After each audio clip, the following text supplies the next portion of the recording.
시청자 여러분 안녕하십니까? 지방자치의 생생한 소식을 전하는 KLN 뉴스입니다. 첫 소식입니다.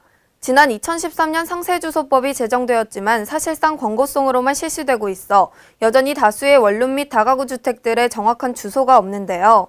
상세주소가 없어 고지서를 제때 전달받지 못하는 등 피해가 나타나고 있습니다. 김승균 기자의 보도입니다. 원룸 및 다가구 주택들의 주소 문제로 인해 시민들의 불편이 많습니다. 이곳은 전북 전주시의 한 원룸입니다.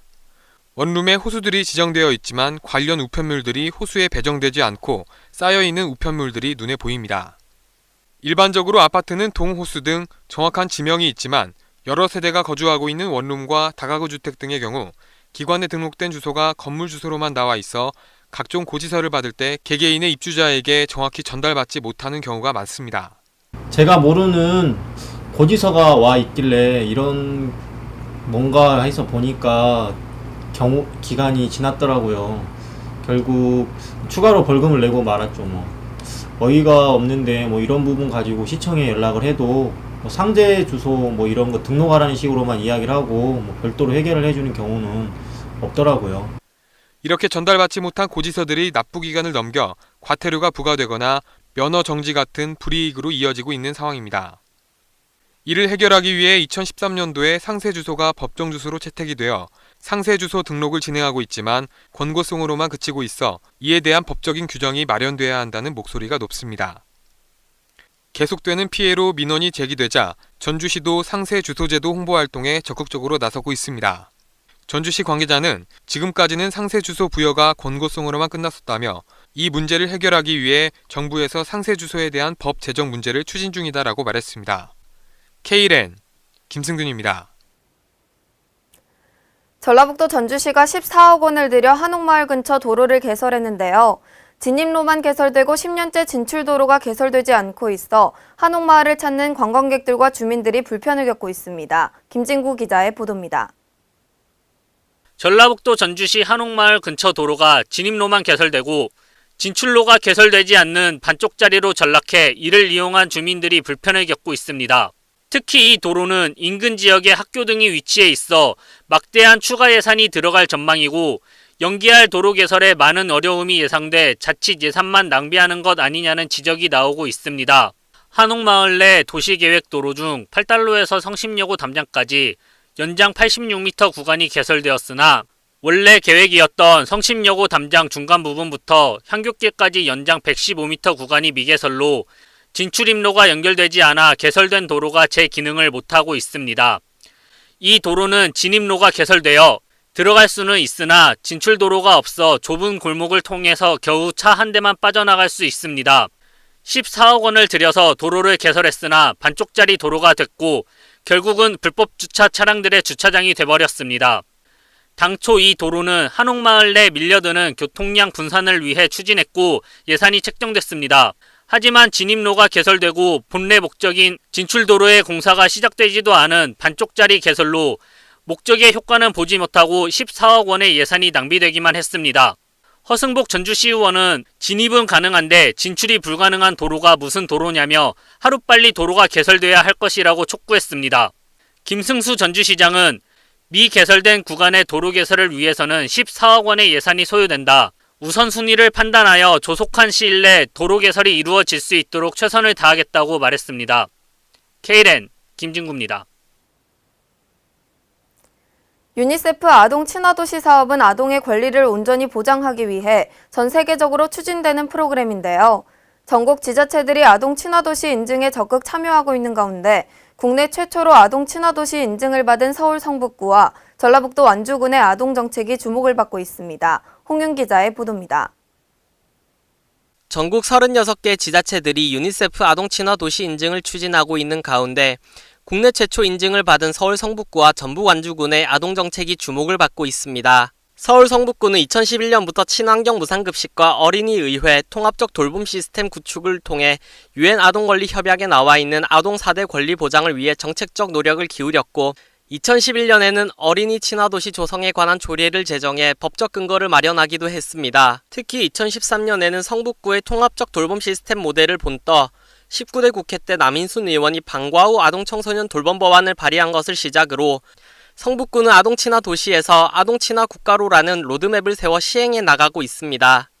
전북 완주구는 대중교통 이용이 어려운 학생들을 대상으로 통학택시를 운행하고 로컬푸드를 활용해 친환경 급식을 제공했습니다. 또한 단순한 현장학습 차원의 어린이의회가 아닌 이를 통해 실제 어린이들의 의견을 반영, 공립형 지역아동센터와 방과후 놀이터 구축 시 아동의 의견을 반영하는 등 아동의 직접 참여 기회를 늘리고 있습니다.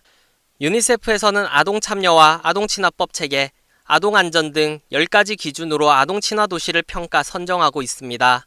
이에 유니세프 인증을 추진하는 서울, 부산, 인천, 경기 등 전국 20여 명의 자치단체장과 160여 명의 공무원, 유니세프 한국위원회가 참여해 이런 국내외의 모범 사례들을 공유하는 워크숍이 2일 완주군청에서 열렸습니다. K랜 홍윤입니다. 청탁금지법 이른바 김영란법이 9월 28일부터 시행되는데요. 하지만 김영란법이 시행되기도 전부터 추석 선물을 예약했던 기업들이 예약을 취소하는 등 농축산물 피해가 나타나고 있습니다. 김성지 기자의 보도입니다. 추석을 앞두고 김영란법이 시행되기도 전에 농축산업계가 피해를 보고 있어 관계자들의 시름이 깊습니다. 전라북도도 마찬가지입니다. 작년 이맘때쯤이면 한우의 경우 온오프라인의 주문량이 상당한데 이번에는 뜸하다는 것이 전북의 한 축산 관계자의 설명입니다. 김영란법의 시행은 이번 달 28일이지만 벌써부터 소비 위축이 됐다는 것입니다. 최하 이렇게 구성해가지고 하다 보면은 네. 거의 기본이 7만 원부터 시작하거든요. 5만 원이라는 것이 거의 기본 선물도 안 되는데 예전 같으면 그 택배 주문도 많이 하고 하는데 요새는 뜸해요.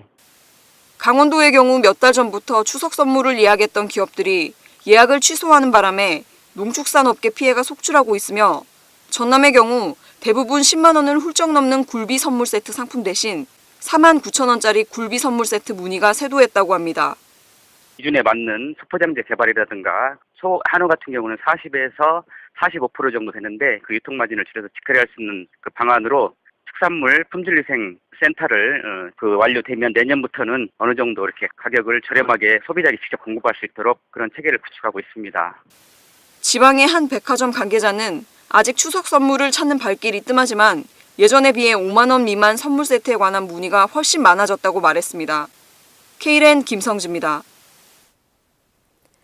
경기 불황에 따른 실업률 증가와 상대적으로 일자리를 구하기 힘든 중장년을 위해 지난 2일 전라북도 도청에서 중장년 취업박람회가 개최됐습니다. 정영수 기자의 보도입니다.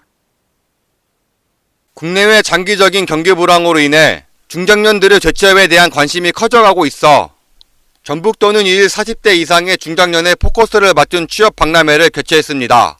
앞서 전북도는 중장년 구직자들을 위한 재취업 교육 지원 사업인 4050 중장년 제도화 프로그램 등을 추진해 올해 들어 200여 명의 중장년이 재취업에 성공했습니다. 이날 열린 취업 박람회는 희망 잡고 다시 뛰는 중장년을 슬로건으로 중장년의 재취업은 물론 창업 컨설팅까지 연계한 맞춤형 취업 지원 시스템으로 진행됐습니다. 박람회에는 취업 관련 컨설팅관인 20여 개의 부대 행사관을 포함해 이력서에 필요한 증명사진을 촬영해주는 서비스까지 포함됐으며 총 50개의 부스가 설치돼 재취업을 위한 면접이 실시됐습니다. 전북도 중장년들의 인생 이모작 설계에 이번 취업 박람회가 밑거름이 될 것이라는 전망입니다. K랜 정영수입니다. 전라북도 군산에서 유일하게 축구부를 운영한 제1중학교 축구부가 선수 수급 문제와 지도자 영입 등의 문제가 지속되면서 창단 39년 만에 해체를 결정했는데요. 이에 따라 군산 지역의 유소년 축구 선수 육성 등의 차질이 예상됩니다. 유희관 기자의 보도입니다. 전라북도 군산 지역 축구계와 기관단체 등이 나서 군산 제1중학교 축구부 해체 만류에 나섰으나 학교 측은 결국 해체 수순을 밟고 있는 것으로 알려졌습니다. 이에 군산시 축구협회와 제1중학교 동문, 군산교육지원청 등은 학교 측에 군산 제1중학교 축구부 해체 철회를 촉구하고 나섰습니다. 하지만 군산 제1중학교는 이들의 대화 요구를 외면한 채 이달 말 KFA 주말리그를 끝으로 팀을 해체한다는 입장을 고수하고 있습니다. 이에 따라 39년의 역사와 전통을 이어왔던 전라북도 군산 제1중학교 축구부는 창단 이후 축구 인재들을 다수 배출하면서 전북 엘리트 축구의 산실로 손꼽혀 왔지만 오는 9월 말 역사 속으로 사라지게 됐습니다. 학교 측은 그동안 군산 시내 초등학교에서 중학교로 진학하는 학생이 3명도 안 되는 등 선수 수급 문제를 비롯한 지도자 영입, 재정 문제가 수년간 지속되면서 어려움을 겪어왔습니다. 이 같은 열악한 상황 속에 학부모들의 원성은 날로 늘어갔고 적지 않은 부담감을 느낀 학교법인 경암학원은 군산제일중학교의 팀 해체 수순을 밟기로 결정한 것으로 알려졌습니다. 특히 군산에서는 매년 금석배 전국학생축구대회가 열리고 있지만 군산제일중학교 축구팀이 해체되면서 정작 대회가 열리는 군산의 축구팀이 참가를 못하는 아이러니한 상황이 발생할 것으로 예상되면서 안타까움을 자아내고 있습니다. Kren 유희광입니다. 이상으로 Kren 뉴스를 마칩니다. 시청해주신 여러분 고맙습니다.